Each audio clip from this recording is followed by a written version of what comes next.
राजस्थान की भीषण गर्मी में एयर कंडीशनर ही राहत का इकलौता जरिया दिखता है। लेकिन जैसलमेर में सुनार किले के भीतर 377 साल पुराने प्रवेश द्वार को ठंड के लिए एसी की जरूरत नहीं पड़ती। हवा प्रोल के नाम से मशहूर प्रवेश द्वार पारंपरिक वास्तुकला की अद्भुत मिसाल है। राजस्थान की भीषण गर्मी के बावजूद यहाँ का वातावरण प्राकृतिक रूप से ठंडा रहता है। इसे 17वीं सदी में महारावल मनोहर के शासनकाल में बनाया गया था। उस समय इसका नाम रंग प्रोल था। बाद में हवा ठंडा करने की असाधारण क्षमता के कारण यह हवा प्रोल या पवन द्वार के नाम से मशहूर हो गया। इतिहासकार बताते हैं कि इस चमत्कार की वजह हवा के पैटर्न और वास्तुशिल्प डिजाइन के बीच समन्वय की गहरी समझ है। जो पुराने जमाने में लोग जो थे या इंजीनियर्स थे या गजदर जिनको कहा करते थे, वो प्रकृति के अनुसार जो है वो निर्माण कार्य किया करते थे। अपने प्रकृति के अनुरूप निर्माण कार्य करते थे। जैसलमेर में हवाएं जो है वो उत्तर से दक्षिण चलती है सर्दियों में, और गर्मियों में दक्षिण से उत्तर की तरफ चलती है। तो उत्तर दक्षिण के व्यू के कारण जो है इन्होंने जो प्रोल जो बनाई है, हवा प्रोल बनाई है, वो उत्तर दक्षिण बनाई है। और दूसरा क्या है कि इस प्रोल के बाहर जो है पीछे की तरफ रानी महल है, राजा का महल है, मंदिर है, कई चीजें ऐसी आई है जिससे क्या है कि वो हवा को निकलने का एक ही रास्ता उन्होंने छोड़ा है, वो प्रोल है। और प्रोल में से वो जो टकरा के हवा और बड़ी तेज गति से उस प्रोल से बाहर निकलती है। हवा प्रोल को मौसमी हवा के अनुरूप डिजाइन किया गया है।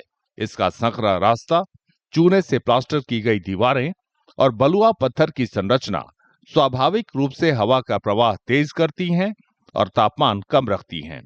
बाहर का तापमान बेशक 45 डिग्री सेल्सियस से ऊपर हो, लेकिन प्रवेश द्वार के छायादार अंदरूनी हिस्से असाधारण रूप से ठंडे रहते हैं। यही सदियों पुराने वास्तुकला की खासियत है। तो जैसा कि आपको बताऊं, जैसलमेर आज से कई सालों पहले जो यहाँ की वास्तुकला थी उसको वैज्ञानिक भी नहीं ढूंढ पाए हैं। आज भी उस हवा प्रोल में आप जाकर बैठोगे कि आपको 25 से 30 डिग्री सेल्सियस, वहां कितनी भी बाहर गर्मी हो, पर वहां ठंडक आपको जरूर मिलेगी। यह वैज्ञानिक दृष्टिकोण है जो आज से कई सालों पहले हमारे जो वास्तुकला के कारीगर थे उनके द्वारा निर्मित है। तो पर आज का विज्ञान ऐसी चीजें नहीं बना पाएगा। पीढ़ियों से किले के अंदर का जीवन रेगिस्तान की तपिश से परे है। सोच समझकर बनाई गई संरचनाओं से सार्वजनिक जगहों पर चिलचिलाती गर्मी का असर नहीं पड़ता। जैसलमेर का किला जब बना, पहले आंधियाँ खूब चलती थी और रेत के टीले थे चौके चारों तरफ में। तो पहले इसकी जो बनावट है वो इस तरह से बनाई गई कि यहाँ क्रॉस वेंटिलेशन से हवा निकलती रही।